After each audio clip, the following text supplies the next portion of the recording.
Luzon. Kapuso at Sparkle Stars, panininingin ang Kapuso Countdown 2023. Tunghayan sa report.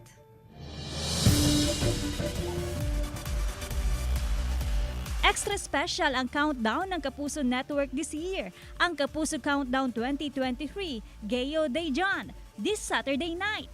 Kasama dyan ang pinakamaningning na Kapuso at Sparkle Stars tulad ni na Julian San Jose, Raver Cruz, Christian Bautista, Barbie Forteza, Kailin Alcantara, Ruru Madrid, Dasori Choi, Derek Monasterio at Sanya Lopez.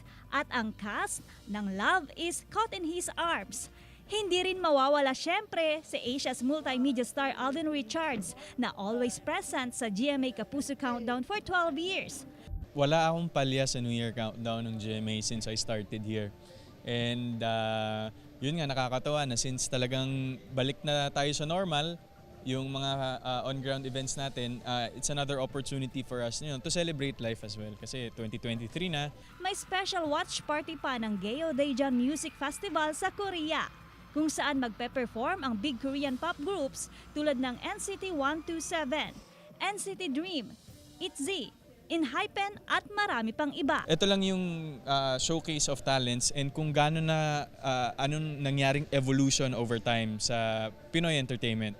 So we're very excited to be performing with a lot of new artists and syempre andito pa rin kami mga old school Kapuso, pero yung ang daming na-hone, ang daming na-develop, and ang daming nating na-discover na mga performers na nakakapagbigay ng bagong flavor.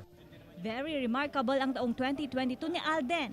Ang daming hardships, daming discoveries, but at the end of the day, it's all about achieving your dreams, yung goal mo, yung kahit paano, kahit hirap na hirap ka, kahit ang daming hurdles in between, daming roadblocks in between, I was able to get through it.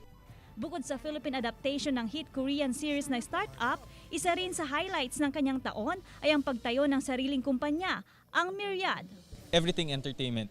So we do line productions, we do live events, yan nga, concerts, tapos we also do esports as well. Yung esports, ako yung,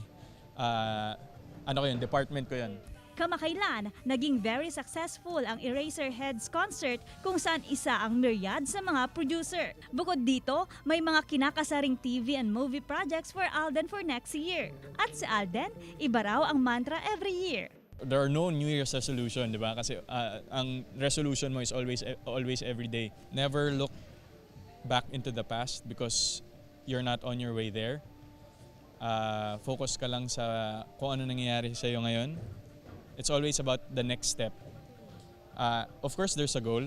Pero sometimes kasi yung journey mo papunta dun sa goal masyado pang malayo and very vague yung journey.